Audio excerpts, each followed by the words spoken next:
Welcome to Buckeyes Tomorrow Morning for Friday, January 6th. I'm your host, Tom Orr. The Indiana game is in 239 days.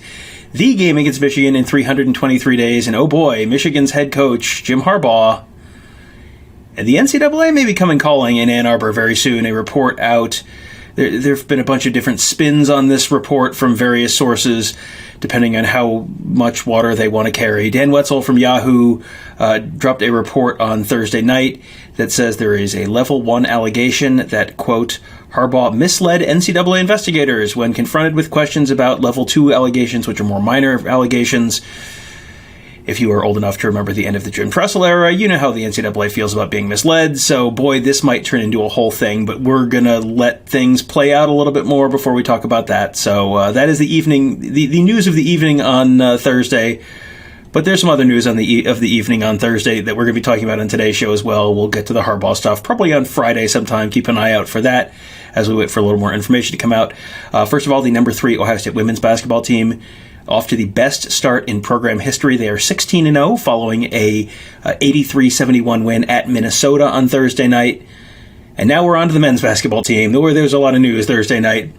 My guest today is Tony Gerdeman. Tony, I want you to stop me if any of this sounds familiar, okay? Ohio State facing a number 1 team in the nation. They jump out to a lead, have a key player suffer an injury that knocks them out for the game. They are bravely fighting on. They're holding on. The opposing team, number 1 in the nation, clawing its way back. They take the lead, and a final poorly designed possession ends with a three-pointer going way wide left. Tony, 2023, it is a whole vibe, and that seems like that is the whole vibe in Columbus, Ohio right now. You know, I got home from the game, and my wife asked how the game went. I was like, well, Ohio State lost a close one in the final seconds to the number 1 team in the nation.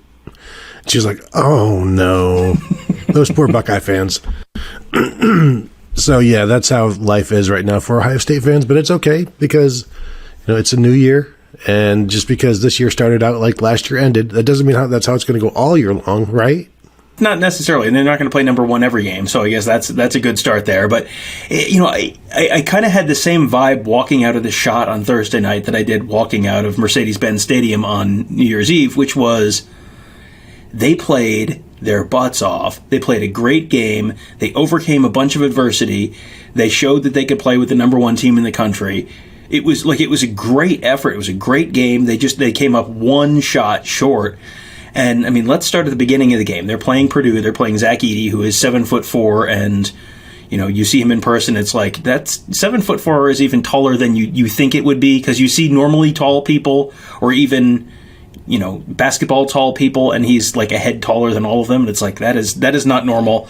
And he is he's quite a good basketball player, in addition to being quite a tall human being.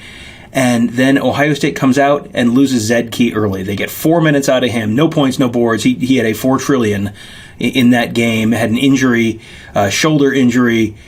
And, you know, when he goes out, it felt like Zach Edey might go 30-30. I mean, just completely take the game over. But, they did a great job keeping him under control. That was, I think, the thing that I walked away the most impressed with was it did not turn into the Zach Edey show. No, and I give a lot of credit to Felix Akpara, the freshman center for Ohio State. Ended up playing 30 minutes, did really well, holding his own, battling as much as he could. And then when he was out, it would be 6'6" Eugene Brown guarding the 7'4" Zach Edey. And he did as well as he could, and Matt Painter gave him credit after the game for his defensive efforts. And it's just when you are outmatched size-wise like that, Edey was able to pass over the top of anybody and find open shooters who could then pass for a better shot. So Ohio State was chasing. There was a 9-0 run late in the first half that was basically just Zach Edey finding shooters, you know, and he did a really good job of finding those guys. I think it's a little surprising, Tom, when you see this guy in person. He's big, he's physical. Amazingly, he committed 1 foul in the entire game, which is a credit to him. That's incredible finesse to only commit 1 foul. And, he did a really good job. But, no, it's Felix Akpara really impressed me with. He did as much as he could. And he also scored 5 points against Edey, who finished with a team-high 16. Yeah, and Akpara had 30 minutes, 5 points, 5 boards, 3 blocks, and he held his own on the defensive end. It was, you're watching Eugene Brown. I have some pictures of Eugene Brown standing next to Zach Edey, and it looks like take your kid to work day, basically. But they held their own, and there was a lot of doubling. There was the reason there were open shooters was because they were constantly guys from the perimeter coming down to try and double Edey and keep him from just being able to back people down and dunk on him. And they were pretty efficient at that. And the game started off where they had an 11-0 run at one point, and the lead got as big as 12 in the first half. But yeah, that 9-0 run right before the half, it was just kind of like, boy, 2-3 minutes before the half, Ohio State's up 10 points, 9 points, something like that. And it's like, boy, if they can just get to half at 8, 10 points, they're really going to be in decent shape. And all of a sudden you blink, and it's all of a sudden I think they went to half with a 1-point lead, and it was a battle the whole way. Purdue never really pulled away. It was a very, very impressive performance by the Buckeyes.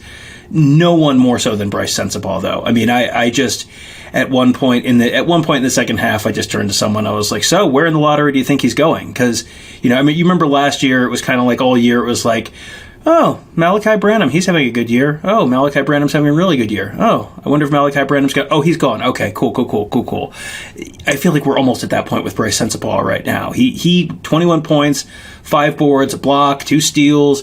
It was just kind of whatever they needed, Bryce Sensabaugh could just do it. It was just, and it just looked effortless, and Purdue's throwing all sorts of different guys at him, and just nothing just to stop him. Game high 21 points. Every time I see him, I feel like he's better than he was the last time I saw him.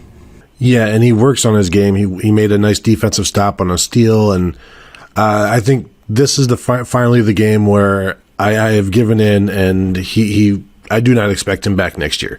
I think maybe I was the last holdout thinking, he's just an offensive guy right now. He doesn't have great size, and I'm picking at all of his flaws, and then you just watch him go out and score from wherever, get to wherever, and really control the game as a true freshman. He's just a really smart offensive player, and he lets his size work for him. He pushes guys around and gets to some open spots, and he's tough. But yeah, I tweeted during the game or after the game that the Ohio State collectives are going to have to get their collective minds together to try to keep him for a second year, because it looks like at this point, this is the type of player that goes early and ends up getting drafted early. I don't know how much he plays, but that's not really a consideration for guys who are leaving. It doesn't matter how much they're going to play as a rookie. It's where am I going to get drafted? How much am I going to get paid?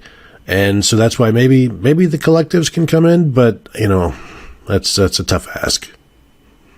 It is a tough ask, but before he has that NBA draft decision to make, he's probably going to get a chance to play in March Madness, and you put him together with Zed Key and with some of the other guys, and there were not a ton of turnovers. They did a decent job taking care of the basketball tonight. You can sort of see this team rounding into shape right now, and you're just starting to Big Ten play, and you're going to play a lot of teams who are not as good as Purdue. So that's I think a reason for optimism for Ohio State fans right now. But one thing I think that would be a big concern is how long is Zed Key going to be out? Because he is something, Felix Akpara is, and someone else who I think you can see him improving game to game. Like he is a different player than he was a month ago when we were watching him in early December, but he's only going to do so much. He is not going to do all the things that Zed Key does. So did Chris Holtmann have an update on Zed Key's status and how long he might be out, or if he's going to be back next couple of days? Yeah, the update was I have no update. So he didn't have anything in terms of that. They said, Gary Pettit, the SID, said it was a shoulder strain or a sprain, and it sure looked like more than that, just based on the way Zed Key was acting on the court when he was hunched over. So, when you see somebody leave like that, and if there's a separation or anything like that, I'm not a doctor. Stayed at downtown Atlanta hotel last week, but that doesn't seem like I'm going to play next game, that type of thing. So we will see. We'll talk to Holtmann, I assume, maybe early next week to see if there's an update. But yeah, the sooner they get him back, the better. And Matt Painter said it after the game. If Zed Key was going to be, obviously he said it's not fair for Ohio State to lose Zed Key in this game. But if he was in there, they were going to double him every single time. And that would have left some shooters open for Ohio State. And the Buckeyes were 6 of 14 from three. You give them more opportunities to shoot some more threes, and this might be a different game. Yeah, that is one of these great what ifs, and the football team just went through that with any you add. Forget the Marvin Harrison thing. You add Jackson Smith-Njigba to that team. You add Trevian Henderson to that team. You had a healthy Cade Stover to that team for the full game. I mean, Ohio State fans are very well versed in what ifs at this point. And yeah, you lose a game by 2 points. It's not hard to figure that one of your best players being on the court might be worth at least 2 points to you. So that's nothing new. Next game for the Buckeyes is Sunday. They play at Maryland. Back home next Thursday against Minnesota, who is, if you're not following Big Ten basketball, Minnesota is slightly worse than abysmal this year. And then a couple more games at Rutgers and at Nebraska in the coming weeks. So, anytime you're on the road, that's always a little bit of a challenge in the Big Ten. And so, yeah, road might get a little tougher for Chris Holtmann. But did you know they are ranked in the low 20s in the polls? But, Tony, do you know where the advanced analytics systems have the Buckeyes right now? Well, I know they were a 1.5 point favorite in this game, so I assume pretty high. And I know, in terms of offensive efficiency, they're number 2. Yeah, Ken Pom has them 11th in the country right now, and I'm just pulling it up. They were, number 2 in offensive efficiency, number 76 in defensive efficiency, which that tracks. But this is a team that has maybe a little bit of a higher ceiling. You see number 24 or whatever they are in the polls right now, and that sort of says, okay, 6 seed and maybe you win one game. If you're really, your true talent is more like a 10 to 12 kind of, okay, now you're a 3 or 4 kind of seed, and you see where it goes. The Big Ten seems like they're getting quite a bit of respect this year, so that will maybe help with tournament seeding as well. So we'll see where all that goes. But between the men and the women, pretty good, shaping up to be a pretty good basketball season in Columbus. And good news, they don't have to play number 1 again for at least a little while. So that has not been a great thing for Ohio State in the last, let's say 2023 calendar year. But good news, they're not on the schedule again for a little while. So we'll have an update on the Maryland game later this weekend. We'll have an update on the Jim Harbaugh saga. NFL, NCAA. There's a lot of acronyms. They're all seemingly going after Jim Harbaugh right now. So we'll have an update on that probably at some point on Friday as well. The best place to talk about all of it is at BuckeyeHuddle.com. We will have a very active board there talking about all of this stuff, and of course our YouTube channel as well, youtube.com/BuckeyeHuddle. Lots of I think we're talking about doing a live show on Friday to talk about stuff and answer your questions. There's obviously a lot to talk about, so we will do it all there at youtube.com/BuckeyeHuddle. That will do it for today. Thank you guys all for joining us. Have a great day. We'll talk to you tomorrow.